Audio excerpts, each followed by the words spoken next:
Ambulance?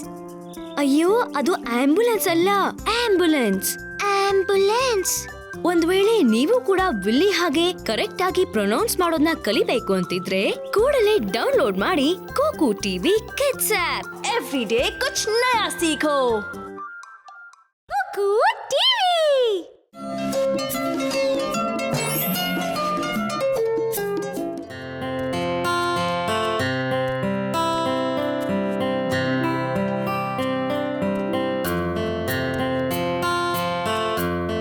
ಮಕ್ಳೇ ನೀಲಿ, ನಾವು ಹಣ್ಣುಗಳನ್ನ ತಗೊಳ್ಬೇಕು. ಆ ಹಣ್ಣುಗಳು ತುಂಬಾ ಕಲರ್ಫುಲ್ ಆಗಿದೆ ಅಮ್ಮ. ಇದ್ರಲ್ಲಿರೋ ತುಂಬಾ ಫ್ರೂಟ್ಸ್ ಗಳ ಬಗ್ಗೆ ನನಗ್ ಗೊತ್ತೇ ಇಲ್ಲ. ಓಹೋ, ನಿನಗೆ ಏನು ಗೊತ್ತೇ ಇಲ್ವಾ? ಹಾಗಾದ್ರೆ ನಾನು ಇದ್ರ ಬಗ್ಗೆ ಹೇಳ್ತೀನಿ. ಇದು ಮಾವು. ಮಾವನ್ನ ಏನಂತಾರೆ ಅಂದ್ರೆ ಹಣ್ಣುಗಳ ರಾಜ. ಮಾವುಗಳು ಬೇಸಿಗೆ ಕಾಲದಲ್ಲಿ ಬೆಳೆಯುತ್ತೆ. ಇದನ್ನ ಸೇಬು ಅಂತಾರೆ. ಸೇಬು ಕೆಂಪು ಮತ್ತೆ ಹಸಿರು ಬಣ್ಣವಾಗಿರುತ್ತೆ. ಇವುಗಳು ದೇಹಕ್ಕೆ ತುಂಬಾ ಒಳ್ಳೆಯದು. ಅದಕ್ಕೊಂದು ಮಾತು ಇದೆ, ಸೇಬನ್ನ ದಿನ ತಿಂತಿದ್ರೆ ಡಾಕ್ಟರ್ ಇಂದ ದೂರ ಇರ್ಬೋದು ಅಂತ. ಇದನ್ನ ದ್ರಾಕ್ಷಿ ಅಂತಾರೆ.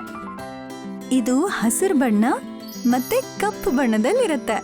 ಇದು ತುಂಬಾ ಹುಳಿಯಾಗಿ ಮತ್ತೆ ಸಿಹಿಯಾಗೂ ಇರುತ್ತೆ. ಇಲ್ಲಿ ನೋಡಿ ಮಕ್ಳೇ, ಇದನ್ನ ಅನಾನಸ್ ಅಂತಾರೆ. ಇದು ಹೊರಗಡೆಯಿಂದ ನೋಡಕ್ಕೆ ತುಂಬಾ ರಫ್ ಆಗಿದ್ರು ಒಳಗಡೆ ತುಂಬಾ ಸಿಹಿಯಾಗಿರುತ್ತೆ. ಇದು ನೋಡೋದಕ್ಕೆ ಹಳದಿ ಮತ್ತು ಹಸಿರು ಬಣ್ಣದಿಂದ ಕೂಡಿರುತ್ತೆ. ಇದ್ರ ರುಚಿ ಸ್ವಲ್ಪ ಸಿಹಿ ಮತ್ತೆ ಹುಳಿ ಆಗಿರುತ್ತೆ. ಇಲ್ಲಿ ದೊಡ್ಡದಾಗಿರೋ ಹಸಿರು ಹಣ್ಣಿಗೆ ಕಲ್ಲಂಗಡಿ ಅಂತ ಹೇಳ್ತಾರೆ. ಇದು ತುಂಬಾ ಜ್ಯೂಸಿಯಾಗಿ ಮತ್ತೆ ಒಳಗಡೆ ತುಂಬಾ ಸ್ವೀಟ್ ಆಗಿರುತ್ತೆ. ಈ ಕಲ್ಲಂಗಡಿ ಒಳಗಡೆ ತುಂಬಾನೇ ಬೀಜಗಳಿರುತ್ತವೆ. ಇದು ಸ್ಟ್ರಾಬೆರಿ. ಇದು ನೋಡೋದಕ್ಕೆ ತುಂಬಾ ಕೆಂಪಾಗಿರುತ್ತೆ. ಇದ್ರ ಟೇಸ್ಟ್ ಸ್ವೀಟ್ ಮತ್ತೆ ಹುಳಿ ಹುಳಿಯಾಗಿರುತ್ತೆ. ಇದು ತುಂಬಾ ಚಿಕ್ಕದಾಗಿರುತ್ತೆ ಮತ್ತೆ ಇದರ ಬೀಜಗಳು ಹೊರಗಡೆ ಇರುತ್ತೆ. ನಿಮಗ್ ಗೊತ್ತಾ, ಈ ಪರಂಗಿ ಹಣ್ಣು ನಮ್ಮ ಆರೋಗ್ಯಕ್ಕೆ ತುಂಬಾ ಒಳ್ಳೇದು ಅಂತ ಹೇಳ್ತಾರೆ. ಇದು ತುಂಬಾ ಸಿಹಿಯಾಗಿರುತ್ತೆ. ಕಾಯಾಗಿರೋ ಪರಂಗಿನ ಸಾಂಬಾರ್ಗೂ ಕೂಡ ಬಳಸಬಹುದು. ಇದು ನೋಡಿ, ಇದು ಹಲಸಿನ ಹಣ್ಣು. ಇದು ತುಂಬಾ ದೊಡ್ಡದಾಗಿರುತ್ತೆ. ಇದರ ಒಳಗಡೆ ತುಂಬಾ ಸಣ್ಣ ಸಣ್ಣ ಪೀಸ್ಗಳಿರುತ್ತೆ. ಪ್ರತಿಯೊಂದು ಪೀಸ್ನ ಒಳಗೆ ಬೀಜಗಳು ಇರುತ್ತೆ. ಹಲಸಿನ ಹಣ್ಣು ತುಂಬಾ ಟೇಸ್ಟಿಯಾಗಿರುತ್ತೆ. ಇದು ಕಿತ್ಲೆ ಹಣ್ಣು. ಕೆಲವೊಂದು ತುಂಬಾ ಸಿಹಿಯಾಗಿರುತ್ತೆ, ಕೆಲವೊಂದು ಕಿತ್ಲೆ ಹಣ್ಣು ಹುಳಿಯಾಗಿರುತ್ತೆ. ಇದರಿಂದ ರುಚಿ ರುಚಿಯಾದ ಜ್ಯೂಸ್ ಮಾಡ್ಬೋದು. ಕಿತ್ಲೆ ಹಣ್ಣು ಆರೆಂಜ್ ಕಲರ್ ಅಲ್ಲಿರುತ್ತೆ.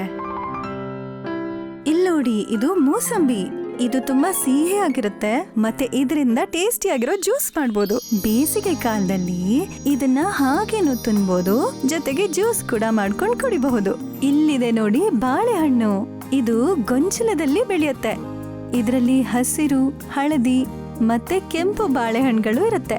ಇವು ತುಂಬಾ ಸಿಹಿ ಮತ್ತೆ ಟೇಸ್ಟಿಯಾಗಿರುತ್ತೆ. ಇಲ್ಲಿರೋದು ಯಾವ್ದು ಗೊತ್ತಾ? ಲಿಚೀಸ್. ಇದರ ಸಿಪ್ಪೆ ತುಂಬಾ ಹಾರ್ಡ್ ಆಗಿದ್ರು ಇವು ಒಳಗಡೆಯಿಂದ ತುಂಬಾ ಸಾಫ್ಟ್ ಮತ್ತೆ ಜ್ಯೂಸಿ ಆಗಿರುತ್ತೆ.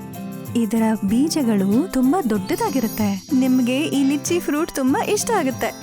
ಸೊ ಇವತ್ ನೀವು ತುಂಬಾ ಹಣ್ಣುಗಳ ಬಗ್ಗೆ ತಿಳ್ಕೊಂಡ್ರಿ. ನನಗೆ ಈಗಿಂದ ಈಗ್ಲೇ ತಿನ್ಬೇಕು ಅಂತ ಅನಿಸ್ತಿದೆ. ಬನ್ನಿ ಬೇಗ ಮನೆಗೆ ಹೋಗೋಣ.